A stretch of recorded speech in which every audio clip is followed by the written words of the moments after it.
오늘 이 본문 말씀은요, 여러분 너무 잘 아시듯이 이 요한복음 7장의 말씀은 바로 초막절을 배경으로 하고 있습니다. 이 초막절은 그 뜻이 풀로 이제 집을 짓다, 장막을 짓다라고 하는 그 뜻에서 초막절이라고 부르고, 그리고 이 초막절은 이스라엘 백성들한테 굉장히 중요한 그러한 절기 중에 하나이지요. 왜냐하면 이스라엘 백성들이 출애굽한 이후에 광야에서 생활을 할 때에 장막을 치고 살았던, 그러면서 그 장막을 치면서 이동하지 않았습니까? 그때 그것을 기념하면서 동시에 하나님께서 그때 너무 목마를 때 비를 주셔서 그 비를 오게 하신 그 하나님께 감사하며 그들이 그렇게 하나님께 감사하는 절기를 뜻하는 것이 바로 이 초막절이거든요. 그러니까 가을에 있는 절기이기도 하고 우리로 치면 추수감사절 같은 그런 명절이기도 합니다. 이 절기 동안에 제사장들은 매일 그 실로암 그 연못에 가서 물을 길어서 제사장들이 매일매일 이 물을 갖다가 성전 제단에 붓는 의식을 매일 했습니다. 그 백성들이 그 장면을 보면서 기억하는 거예요. 하나님께서 우리에게 그때 그 광야 시절에 그 우리 조상들에게 하나님께서 우리에게 비를 주셨구나, 은혜를 주셨구나, 또 하나님 우리에게도 그렇게 생수를 주십시오 라고 하는 그러한 이 의미로 이 초막절은 굉장히 신약과 구약의 굉장한 중요한 절기입니다. 그때 바로 그 절정의 날에 바로 예수님께서 오늘 말씀을 외치시는 장면이 바로 이 말씀인 것입니다. 요한복음 7장 37절에서 38절의 말씀에 보시면 이렇게 말씀하시죠. 누구든지 목마르거든 내게로 와서 마시라 라고 말씀하십니다. 그러면서 나를 믿는 자는 성경의 이름과 같이 그 배에서 생수의 강이 흘러나오리라 라고 말씀하시는 것이죠. 이 말씀이 단순히 그 사람들의 목마름을 해결해 준다는 그런 뜻이 아니라 바로 그들의 영혼에 깊이 그들의 갈급함이 있는 것을 예수님께서 채워주시겠다고 하시는 그 말씀을 오늘 선포하시는 것이죠. 우리 안에 하나님의 위로와 그 은혜의 강물이 넘치게 하겠다라고 하시는 그 위로의 말씀인 것입니다. 오늘 이 말씀을 통해서 지친 우리의 심령에 그 위로의 그 하나님의 위로가 강처럼 흐르고 은혜가 비처럼 그 쏟아지는 은혜가 있기를 소망합니다. 먼저 예수님께서 부르셨어요. 누구든지 목마르거든 내게로 오라 라고 이렇게 인생들을 부르십니다. 앞서 말씀드린 것처럼 그 목마름이 우리의 육체적인 목마름이 아니라 영적인 그러한 갈증, 목마름이라고 말씀드렸습니다. 영혼 깊은 곳에서 느껴지는 공허함과 답답함이 때로는 우리가 신앙생활을 할 때에도 찾아옵니다. 사람들은 누구나 목마름을 안고 살아가지요. 젊은 이들은 공부와 직장, 또 성공과 인정에 목마르기도 하고, 또한 장년들은 안정된 삶, 그리고 가정의 평안에 목마릅니다. 그리고 노년은 건강과 외롭지 않은 삶, 그리고 마음의 평안에 목마를 것입니다. 하지만 이 세상은 우리의 목마름을 완전히 채워주지 못하죠. 그래서 성경은 분명히 말씀합니다. 전도서 1장 8절 말씀에는요, 눈을 보아도 족함이 없고 귀는 들어도 가득 차지 아니하도다. 인간이 끊임없이 보고 듣고 더 가지려 해도 세상의 것으로는 채울 수 없다라는 말씀입니다. 또한 이사야 55장 2절 말씀인데요, 저희가 함께 읽어보도록 하겠습니다. 너희가 어찌하여 양식이 아닌 것을 위하여 은을 달아주며 배부르게 하지 못할 것을 위하여 수고하느냐, 이렇게 말씀하고 계십니다. 우리가 애써서 추구하는 세상의 것들이 사실은 우리를 배부르게 하지 못한다. 우리를 목마름으로부터 갈증을 해결하지 못한다라고 말씀하고 있는 것입니다. 이 세상의 즐거움이 잠시 우리의 갈증을 달래는 것 같아도 결국 더 목마르게 만드는 것입니다. 또한 요한복음 4장에 등장하는 사마리아 여인을 기억하십니까? 그 여인도 남편이 5명이나 있었지만 여전히 만족하지 못했습니다. 그녀의 마음은 늘 목말랐고 그 가운데 예수님을 만났을 때 주님께서 주시는 참된 그 영생수를 받아 참된 만족을 경험했지 않았습니까? 예수님께서는 또 이렇게 말씀하십니다. 요한복음 4장 14절에 이렇게 말씀하시지요. 내가 주는 물을 마시는 자는 영원히 목마르지 아니하리니 내가 주는 물은 그 속에서 영생하도록 솟아나는 샘물이 되리라 라고 말씀하십니다. 사랑하는 여러분, 인생의 갈증은 오직 예수님 안에서만 해결이 됩니다. 돈으로도 채워지지 않고 명예로도 만족하지 못하고 사람의 사랑으로도 완전히 채워지지 않는 그 갈증, 바로 예수님만이 생수로 채워주실 수 있습니다. 만약 우리가 지금 영원히 목마르신가요? 때로는 우리 가운데 답답함이 있으신가요? 혹시 우리가 돈으로 우리의 마음을 채우려고 하고 명예로 우리가 만족하려고 하고 사람의 사랑으로 우리를 채우려고 하고 그 예수님께서 주시는 예수님만이 채워줄 수 있는 것을 다른 것으로 채우려고 한다면 우리는 영원히 목마를 수밖에 없을 것입니다. 건강 때문에 또 가정의 문제 때문에 우리가 가지고 있는 외로움 때문에 미래에 대한 두려움 때문에 우리의 심령은 늘 갈증을 느낄 때 그때 우리가 주님께 더욱 나아가야 할 것입니다. 왜냐하면 주님만이 우리의 목마름을 해갈시키시고 영혼 깊은 곳을 만족시켜 주시는 분이시기 때문입니다. 사랑하는 여러분, 오늘 이 밤에 주님께서 말씀하십니다. 목마른 자들아 내게로 오라. 내가 너희를 쉬게 하리라. 주님께로 나오는 모든 이에게 그 주님께서 주시는 그 은혜가 있을 줄 믿습니다. 또한 오늘 말씀 38절에서 39절 저희가 아까 읽었던 말씀인데요. 그 가운데는 성령의 강물이 흘러넘치는 은혜에 대해서 말씀하고 계십니다.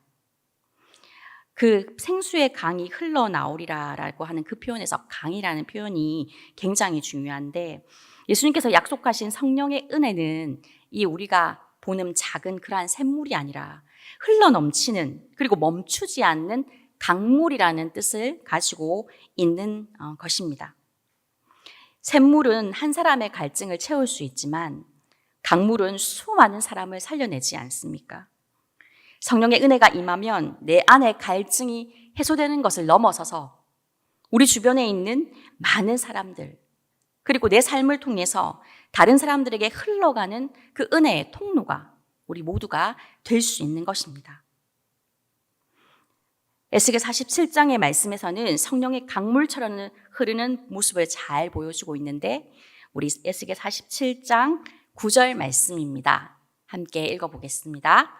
이 강물이 흐르는 곳마다 번성하는 모든 생물이 살고 또 고기가 심히 많으리니 이 물이 흘러가므로. 아멘.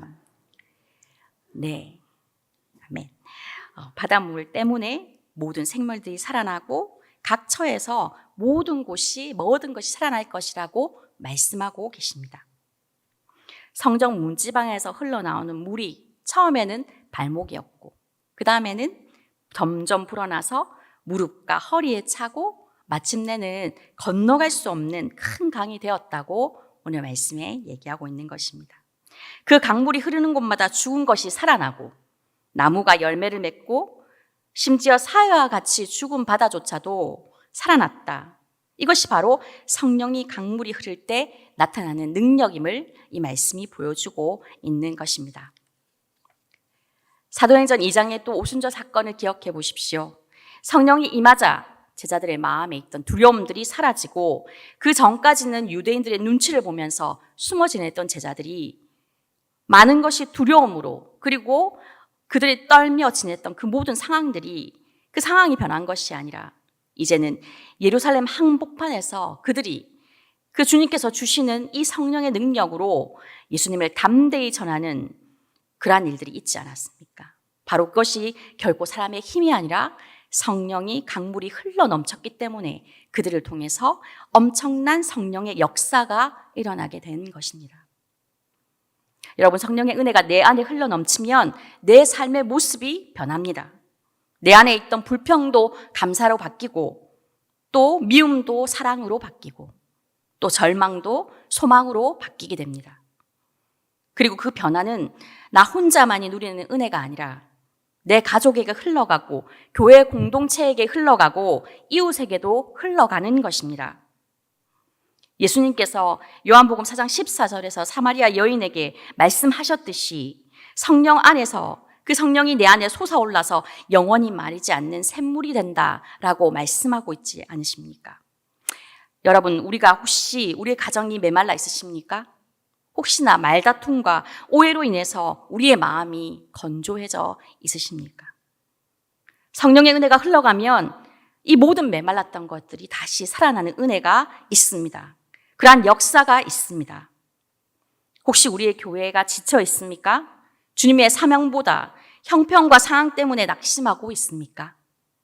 성령이 강물처럼 흘려넘칠 때 우리 교회는 다시 한번 생명력과 부흥을 경험하게 될 것입니다.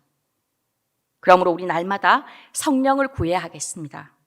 주님이 제 안에 성령의 강물이 흘러넘치게 하옵소서. 내 안에서 머물지 말고 가정과 교회와 세상으로 흘러가게 하옵소서. 이제 우리의 기도가 되어야 할 것입니다. 여러분, 우리 같이 한번 고백해 보실까요? 주님, 제 안에 성령의 강물이 흘러넘치게 하소서. 다시 한 번만요. 주님, 제 안에 성령의 강물이 흘러넘치게 하소서. 아멘. 주님께서 우리의 이 고백을 들으시고 우리를 통해 그 성령의 은혜가 흘러넘쳐 우리의 가정이 살고 우리의 직장에 살고 우리의 자녀가 살고 우리 주변에 있는 지역에 살고 우리 교회가 주님의 이 역사적인 일들을 감당하는 기이한 일들을 하게 될 것입니다. 또한 세상 속에서도 흔들리지 않는 그 멈추지 않는 은혜에 대해서 요한복음 7장 40절에서 52절 말씀은 말씀하고 계십니다. 본문 후반부를 보면 예수님을 두고 많은 사람들의 반응이 갈라지는 것을 볼 수 있습니다. 이 40절과 41절의 말씀인데요. 같이 한번 보겠습니다. 이 말씀을 들은 우리 중에서 어떤 사람은 이 사람이 참으로 선지자라 하며 어떤 사람들은 그리스도라 하며 어떤 이들은 그리스도가 어찌 갈릴리에서 나오겠느냐. 아멘. 많은 사람들이 이분은 참 선지자다라고 말했지만 또 어떤 이는 그리스도가 아니다라고 말했고 또 종교 지도자들은 심지어 예수님을 잡으려고 했습니다. 오늘날도 세상은 예수님을 제대로 알지 못하지요. 어떤 사람들은 예수님을 훌륭한 스승이라고 생각하고 어떤 이들은 전혀 관심이 없습니다. 때로는 우리의 믿음을 조롱하기도 합니다. 그렇다면 믿는 우리는 어떻게 해야 되겠습니까? 세상의 흔들림 속에서도 흔들리지 않는 그 은혜를 붙들어야 하는 것입니다. 시편 46편 4절에서 5절은 이렇게 말씀합니다. 한 시내가 있어 나뉘어 흘러 하나님의 성, 곧 지존하신 이의 성소를 기쁘게 하도다. 하나님이 그 성중에 계심에 성이 흔들리지 아니할 것이라. 아멘. 하나님의 성소에는 늘 강물이 흘러갑니다. 그 강물은 하나님의 임재와 은혜를 상징합니다. 그래서 그 성은 흔들리지 않습니다. 예레미야 17장 7절에서 8절도 말씀하고 있습니다. 함께 보실까요? 여호와를 의지하는 자는 물가에 심어진 나무 같아서 더위가 와도 두려움이 없고 가뭄이 와도 걱정이 없으며 결실이 그치지 아니하리라. 아멘. 세상이 아무리 흔들려도 하나님을 의지하는 성도는 흔들리지 않고 성령의 열매를 맺는다고 말씀하고 있는 것입니다. 여러분 잘 아시듯이 초대교회 성도들이 그 로마의 무서운 핍박 가운데서도 믿음을 지켰습니다. 원형 경기장에서 사자의 밥이 되기 전에도 그들은 찬송을 불렀습니다. 죽음 앞에서도 두려워하지 않았고 왜냐하면 그들은 그들 안에 성령의 강물이 흘렀기 때문입니다. 또한 서머나 교회의 감독인 폴리캅은 86세의 나이로 체포되어 그리스도를 저주해라, 그러면 너를 살려주겠다라고 하는 협박 속에서도 그는 이렇게 고백했습니다. 나는 86년 동안 주님을 섬겼으나 그분은 한 번도 나를 버리신 적이 없다. 내가 어찌 나를 구원하신 나의 왕을 모독할 수 있겠는가? 라고 말입니다. 그는 화형에 처해졌지만 불길 속에서도 끝까지 찬송하며 주님을 증거했습니다. 이것이 흔들리지 않는 믿음이요, 은혜 받은 제자의 모습입니다. 세상이 보기에는 연약해 보이고 힘이 없어 보여도 성령의 강물이 흐르는 사람은 결코 무너지지 않는 것입니다. 우리도 마찬가지가 아니겠습니까? 세상의 경제가 흔들려도, 우리의 건강이 약해져도, 사회가 혼란스럽고 여러 가지 소식들이 들려온다 하더라도 주님 안에 뿌리 내린 성도는 흔들리지 않습니다. 성령의 강물이 우리 안에 흐르고 있기 때문입니다. 19세기 말에 한 선교사가 아프리카의 깊은 밀림에 들어갔다고 합니다. 그때 언어도 통하지 않고 문화도 달라서 처음에는 그 선교사들이 굉장히 어려움을 겪지 않습니까? 하지만 그는 그곳에서 한 사람을 끝까지 사랑하고 섬기며 예수님을 전했고 몇 년이 지나서 많은 사람들이 예수님을 영접하고 그 마을이 변화되는 그러한 역사가 있었습니다. 그때 한 사람이 그 선교사님께 물었다고 합니다. 선교사님, 그 당신이 전한 그 복음의 힘이 무엇입니까? 그때에 이렇게 그 선교사님이 대답했다고 합니다. 나는 단지 예수님께서 받은 위로와 은혜를 전했을 뿐입니다. 그 위로가 그들을 위로하고 그 예수님께서 받은 그 은혜가 그들에게 전해졌을 뿐입니다. 라고 말입니다. 여러분, 그 선교사님께서 말씀하신 그 위로와 은혜가 동일하게 우리들에게도 있지 않습니까? 주님께서 주신 그 마음에 우리에게 주시는 날마다 부어주시는 그 성령의 은혜가 우리 가운데 흘러가지 않습니까? 우리 안에 그 은혜가 충만하고 그 성령이 충만하다면 우리를 통해서 모든 사람들의 마음 가운데 그 은혜가 흘러가고 하나님의 사랑이 흘러갈 것입니다. 바로 이것이 주님의 은혜이고 우리가 받은 위로와 그 하나님께서 주신 그 은혜에 보답하는 바로 그 성도들의 모습인 것입니다. 사랑하는 성도 여러분, 주님이 오늘도 우리에게 말씀하십니다. 누구든지 목마르거든 내게로 오라, 마시라, 생수의 강이 흘러 넘치리라 라고 말씀하고 계십니다. 이 은혜는 단순히 우리를 위로하는 그 위로로 그치지 않고 끝까지 우리가 믿음을 지키는 우리의 힘이 되는 것입니다. 다시 한번 오늘 말씀을 기억하며 그 성도들을 기억합시다.